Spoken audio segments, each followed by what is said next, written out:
If you could sum up this topic in one snappy sentence, what would it be? Investors are starting to get interested in protecting the world's biodiversity, but can they actually make a difference?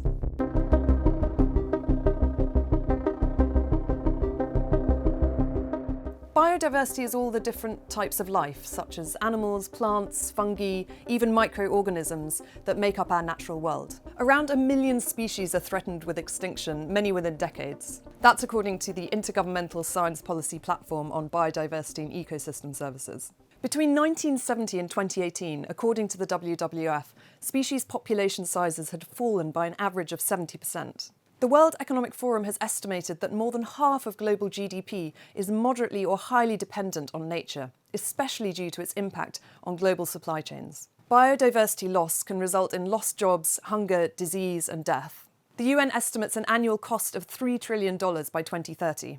The key impacts humans are having are in changes in land and sea use, particularly deforestation. Pollution, including farming, pesticides, and plastic in the oceans, is another driver. And invasive alien species have contributed to nearly 40% of all animal extinctions since the 17th century. So what's happening in the investor market with regards to biodiversity? A wave of biodiversity funds has sprung up in the investor market to supposedly address this issue. Morningstar, the data provider, has counted 19 funds, many of which are less than a year old. But many have no meaningful performance data as yet.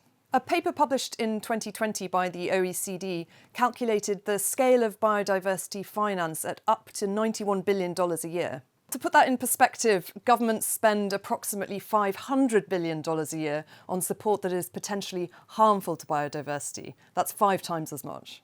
So what sort of measurements or criteria might they use in the financial arena? In the financial arena, one metric used is called mean species abundance, or MSA. MSA tries to measure what the actual level of biodiversity is in an area versus what it should have been if the company hadn't been active there. The problem with this method is that funds might invest in sectors that never had that much of an impact on MSA in the first place, like tech stocks or offices. Not all funds use MSA as a criteria. Other funds take a mix and match approach, focusing on companies that are looking for solutions to the biodiversity problem, and so-called best-in-class companies. These are companies that are doing better at addressing biodiversity than their peers, even if they're not in the business of providing specific solutions. Another potential growth area is in biodiversity credits. These are basically the lesser-known cousin of carbon credits. So a company can purchase biodiversity credits to signal that they are making efforts in this area. Biodiversity funds are still at a relatively early stage. There is a tendency in the fund management industry to launch products jumping on a bandwagon that are quite zeitgeisty but may not be very effective. So I think the industry is taking a wait-and-see approach to see whether these biodiversity funds will have an impact. Where do you see these funds going?